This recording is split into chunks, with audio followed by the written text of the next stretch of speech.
Season 2 episode 5. Pada suatu malam diperlihatkan beberapa pihak kepolisian tengah melakukan prosedur keselamatan bagi setiap warganya demi untuk mencegah penyebaran virus serta melenyapkan beberapa strigo yang terdapat di sana. Namun sialnya sang kapten dari pihak kepolisian harus terkontaminasi di saat itu juga.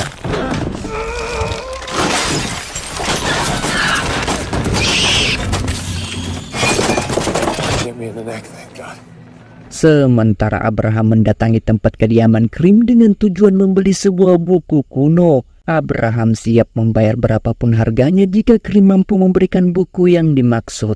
Krim yang mendengarkan hal tersebut sedikit membuatnya tertawa. Dari sekian banyak rekan bisnisnya membeli sebuah senjata, hanya Pak Tua Abraham yang menginginkan sesuatu yang berbeda.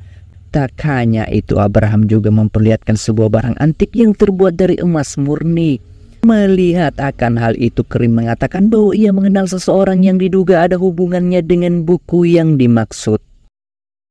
Begitupun dengan Efram yang memutuskan menuju ke suatu kota lain untuk bertemu dengan seseorang yang dapat memastikan penelitiannya berjalan dengan lancar, serta menitipkan Jack kepada Nora untuk sementara waktu. Namun hal tersebut sempat ditolaknya, di mana status Efram saat ini masih dalam buronan pihak kepolisian. Ditambah lagi ketika Efram melewati pos keamanan pasti akan menarik banyak perhatian dari pihak keamanan. Mendengar hal itu, Efram tetap bersikeras melakukan perjalanannya, serta akan merubah penampilannya untuk menghindari kemungkinan-kemungkinan yang mungkin saja terjadi.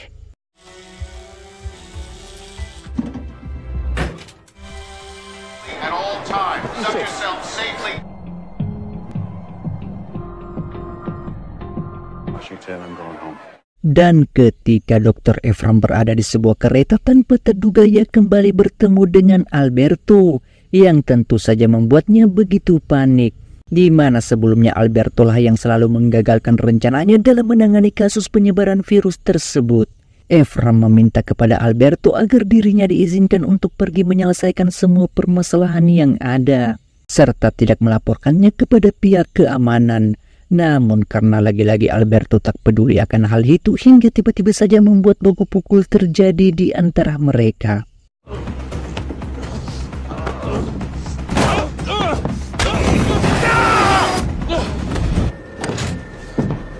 Sementara Fed harus ditangkap pihak kepolisian karena ulahnya beberapa hari yang lalu yang diduga meledakkan sebuah terowongan bawah tanah, sehingga memaksa Miranda dan Nora untuk segera mengeluarkan Fed dari tempat tersebut. Fed melakukan semua itu semata-mata hanya untuk menghancurkan tempat keberadaan dari Strigoi.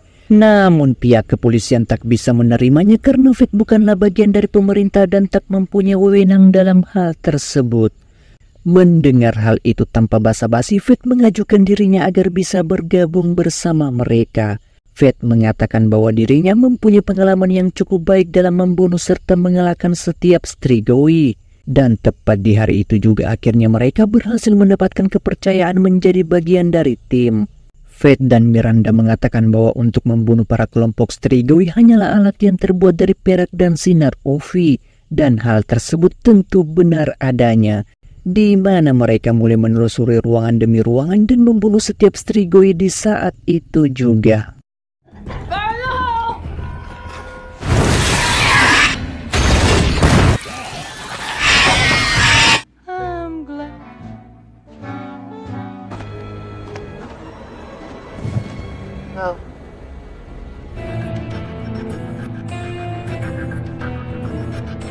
Season 2 episode 6.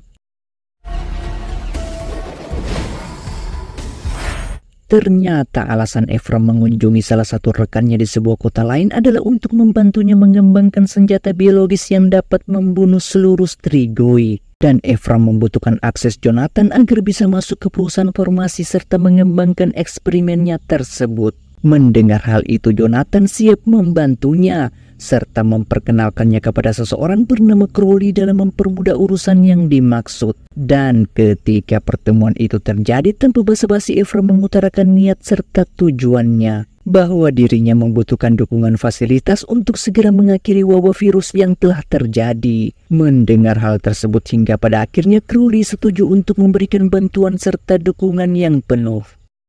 Hari demi hari hubungan antara Crowley dan Efron bukan hanya sekedar mitra rekan bisnis semata, tapi ternyata mereka juga menjalin hubungan yang begitu romantisnya. Dan tepat di hari itu juga produk yang dimiliki Efron telah lolos pemeriksaan dan akan diproduksi secara massal. Namun tanpa mereka sadari sesuatu hal yang buruk sedang menghampiri, di mana Jonathan di malam itu juga ditemukan telah tewas dengan kondisi yang cukup mengerikan.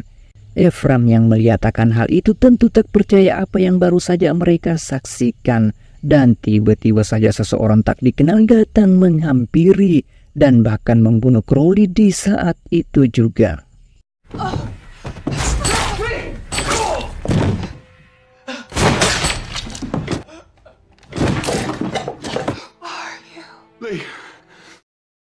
Sementara William yang merupakan mantan dari Mr. Palmer memutuskan untuk bergabung bersama Abraham setelah apa yang telah ia ketahui akan semua kebusukan dan rencana Mr. Palmer. Sehingga dengan hal tersebut ia mengatakan bahwa Palmer sudah membeli beberapa properti di seluruh penjuru kota Amerika Serikat. Dan salah satu perusahaan yang menaungi seluruh pembangunan industri terbesar tersebut adalah Stoneher. Dan bahkan perusahaan itu diduga telah melakukan kontrak kerjasama dengan pihak militer Amerika dengan tujuan tertentu. Di suatu tempat diperlihatkan sesosok makhluk dari keturunan Strigoi datang menghampiri tempat sebelumnya Fawn berada. Ternyata yang mengutus Fawn untuk membunuh Palmer dan sang master adalah Queen sendiri. Queen merupakan makhluk keturunan dari Strigoi.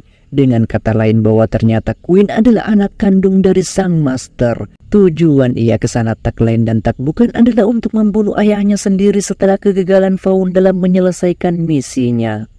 Human hunters work during the day. Sementara Nora dan Jack diperlihatkan tengah berada di perjalanan setelah kepulangan mereka dari tempat Justin Veraldo. Namun siapa sangka di tengah jalan tiba-tiba saja Strigoi datang menghampiri. Ternyata itu adalah ulah penyerangan Kelly untuk bisa mendapatkan anaknya kembali. Kelly tidak akan pernah menyerah sampai ia benar-benar bisa mendapatkan Jack.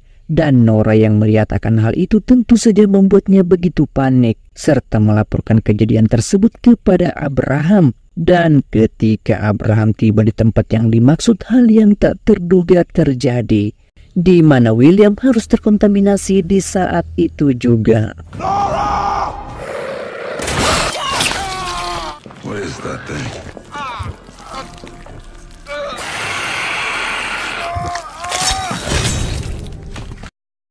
Begitupun dengan sang master harus mencari tubuh yang baru untuk memulai perjalanan agung yang lebih panjang. Dan tubuh yang dipilih sang master tak lain dan tak bukan adalah Gabe sang musisi jalanan itu sendiri.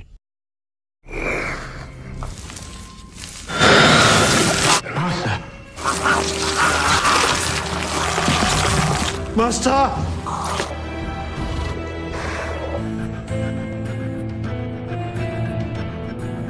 Season 2 episode 7. Selama berabad-abad lamanya diperlihatkan masa lalu dari Queen. Ternyata Queen merupakan seorang gladiator tangguh yang tak tertandingi oleh siapapun. Dan dia juga merupakan satu-satunya Strigoi yang dapat bertahan di bawah sinar matahari langsung. Queen merupakan campuran antara manusia dan iblis sehingga menghasilkan kekuatan serta kelincahan yang begitu luar biasanya. Begitupun dengan kematian Jonathan dan Crowley, tak lain dan tak bukan adalah ulah dari Mr. Palmer. Ia akan melakukan hal itu dengan tujuan menjaga Efron memproduksi senjata biologis secara massal. Sehingga ia mengirim beberapa orang untuk membunuh siapapun yang terlibat dalam proses pembuatan senjata tersebut. Tak hanya itu, Palmer juga telah mengamankan data-data Efron serta penelitiannya terkait dengan proses pembuatan senjata biologis yang dimaksud. Sementara Abraham dan Faith memutuskan untuk memasuki salah satu pabrik Mr. Palmer yang terletak tak jauh dari lokasi mereka dan mendapati bus sekolah anak-anak tunanetra berada di sana. Abraham dan Faith yang memasuki lebih dalam ruangan itu mendapati seluruh anak-anak buta telah berubah menjadi strigoi, dan bahkan sebagian dari mereka juga telah meninggoy. Tak berselang lama dari itu tiba-tiba saja Queen datang menghampiri, serta tanpa ragu membunuh strigoi satu demi persatu.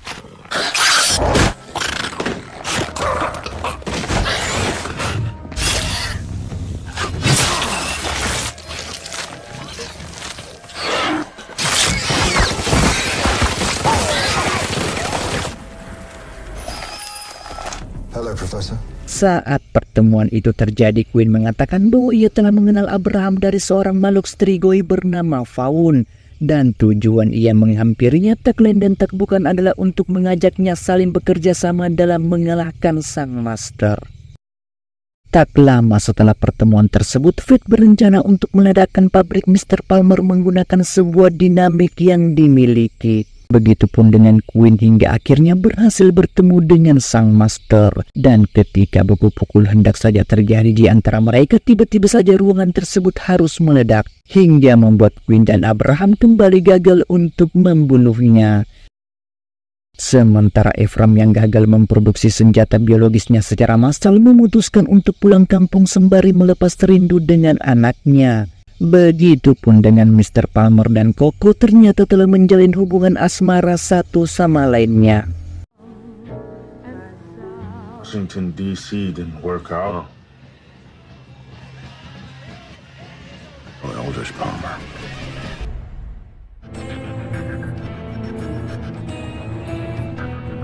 Season 2 episode 8.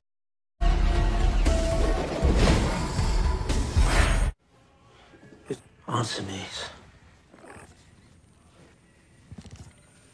Along with him. Nose is losing the window. That's correct. Di suatu tempat diperlihatkan Mr. Palmer bersama dengan Coco. Hubungan mereka saat ini bukan hanya sekedar atasan dan bawaan semata, melainkan sudah merujuk ke kepribadian mereka masing-masing. Dengan hal itu, Coco mulai mempertanyakan apa yang dimaksud dengan buku kuno bernama De Uccido Lumen, serta mempertanyakan apa hubungan antara Palmer dengan Thomas. Mendengar hal tersebut, Palmer hanya mengatakan sebaiknya Coco tidak mempertanyakan hal-hal selain dari pekerjaannya sebagai asisten, dan alasan dirinya merahasiakan hal tersebut karena masih ragu terhadap kepercayaan Coco sendiri. Sementara Abraham dan Faith di hari itu juga memutuskan untuk menemui seorang pastor yang diduga memiliki informasi terkait buku kuno yang selama ini dicari oleh Abraham. Dan ketika mereka sampai di tempat yang dimaksud, tanpa basa-basi Abraham mengutarakan niatnya bahwa mereka ingin membeli sebuah buku kuno bernama De Uccido Lumen. Mendengar hal itu, sang pastor mengatakan bahwa buku artefak tersebut terlalu penting dan sangat berharga, sehingga harga yang ditawarkan oleh beberapa pembeli tentu tak murah. Sang pastor menginginkan $750.000 dalam bentuk emas. Jika Abraham berniat untuk membelinya, sebaiknya mereka datang keesokan harinya untuk menyepakati kesepakatan tersebut. Ternyata sebelum pertemuan antara Abraham dan sang pastor, Mr. Palmer terlebih dahulu sudah melakukan penawarannya bahwa ia juga siap membeli buku De Uccido Lumen dengan harga yang tak terbatas. So how are we going to get our hands on $750,000 in gold? Not our concern right now. Rob a cardinal? Dan ketika malam harinya telah tiba, hal yang tak terduga terjadi, di mana tiba-tiba saja Thomas telah berada di tempat kediaman pastor. Tujuan ia ke sana adalah untuk mendapatkan buku tersebut. Thomas mempertanyakan di mana buku itu berada. Namun karena sang pastor tak akan memberitahu akan hal itu, hingga membuatnya harus meninggoy di saat itu juga. Begitupun dengan Abraham di malam itu memutuskan mendatangi sang pastor dengan tujuan mencari buku daluman sebelum jatuh ke tangan Mr. Palmer. Namun yang mereka dapati justru Thomas serta sang pastor sudah terkontaminasi. When they have finished burrowing through your flesh,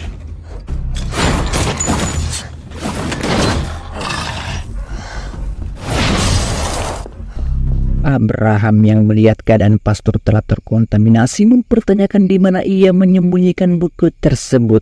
Karena jika ia tak memberitahu akan hal itu, maka bisa dipastikan kekuatan kegelapan akan menuntunnya menemukan Delumen. Dengan hal tersebut hingga pada akhirnya ia mengatakan yang sebenarnya, bahwa buku De Uccido Lumen berada pada seseorang bernama Rudy Venasco. My God. Sementara Queen mendatangi tempat kediaman Gus dengan tujuan mengajaknya kembali bergabung setelah kematian Vaughn. Namun Gus sempat menolak hal itu, di mana ia tak mau terlibat dalam pekerjaan bodoh dan orang-orang bodoh seperti Vaughn dan sejenis makhluk lainnya. Mendengar hal tersebut tanpa terduga, Queen mengatakan bahwa jika Gus tak membantunya dalam membunuh sang master, maka bisa dipastikan orang-orang terdekatnya yang akan menjadi korban selanjutnya, termaksud kekasihnya sendiri. Di suatu tempat diperlihatkan Justin Veraldo telah mengamankan sebagian kota Staten Island dengan melakukan pemeriksaan infeksi bagi siapa saja pengguna yang melewati keamanan jalan tersebut. Dan tepat di hari itu juga ketika Kelly hendak saja melakukan pemeriksaan sinar UV, tiba-tiba saja Strigoi membuat kekacauan sehingga dirinya lolos dari pemeriksaan itu. Ternyata tujuan Kelly melewati pos keamanan adalah untuk memburu serta menemukan anaknya kembali. Dan hal itu benar adanya, di mana Kelly berhasil menemukan tempat kediaman Jack berada. Jack yang melihat ibunya tanpa pikir panjang segera membuka pintu yang berada tepat di depan matanya, hingga membuat baku tembak terjadi di antara mereka.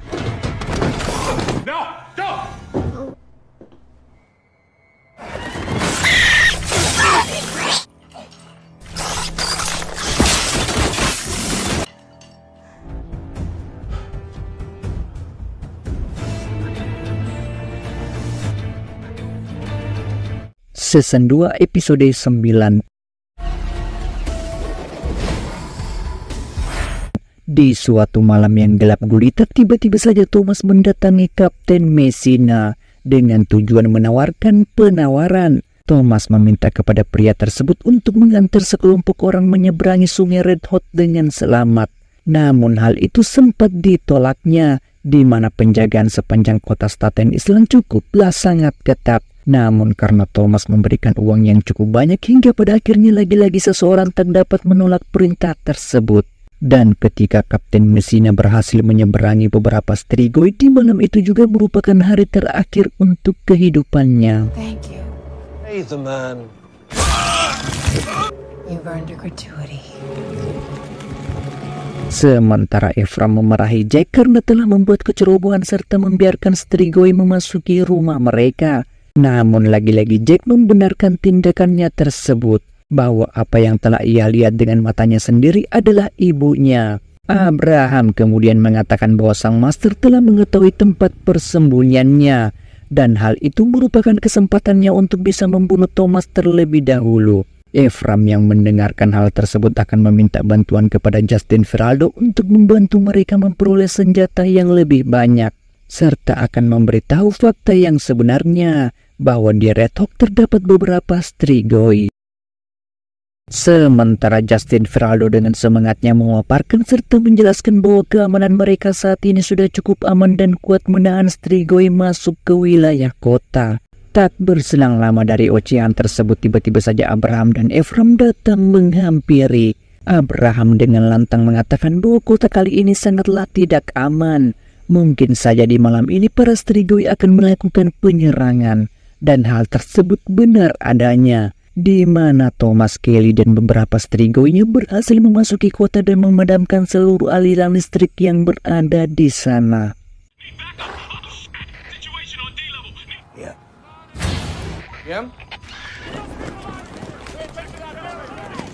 Saat seluruh kota menjadi gelap gulita, Veraldo baru menyadari bahwa perkataan orang tua Abraham tersebut benar adanya. Ditandai juga mereka melihat beberapa Strigoi mulai mendatangi tempat tersebut, hingga membuat baku tembak di antara mereka pun tak dapat dihentikan. Dari segala usaha mereka untuk menghentikan penyerangan Strigoi tak semudah yang dibayangkan. Para Strigoi akan datang secara berkelompok dengan jumlah yang banyak untuk melakukan penyerangan yang begitu brutalnya. Dengan hal itu, Fate akan mencoba membangkitkan listrik dengan tujuan mendapatkan pasukan sinar UV. Sementara Abraham sendiri akan melakukan misinya untuk membunuh Thomas dengan tangannya sendiri. Best of luck, Doctor. Where the hell are they all coming from? Look, this is Justine Ferraldo Help. No speaking. We need your... This plague began. Red Hook is under attack in our homes. And look the other way, we problem. Now someone else would deal with this for all of us.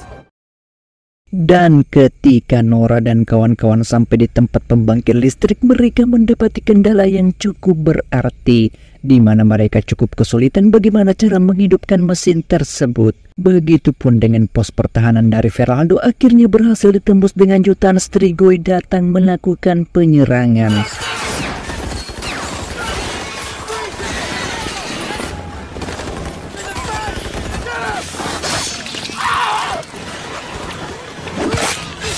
High side bus is. It looks as if the sound. Yeah?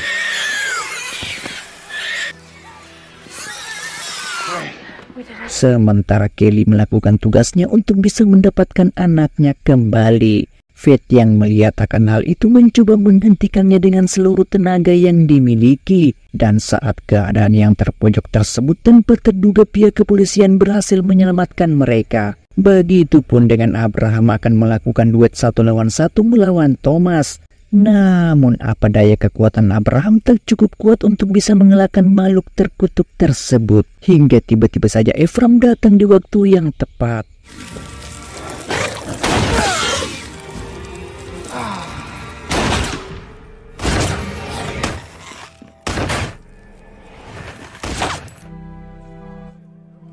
Will go down in history as a turning point. As the moment, right?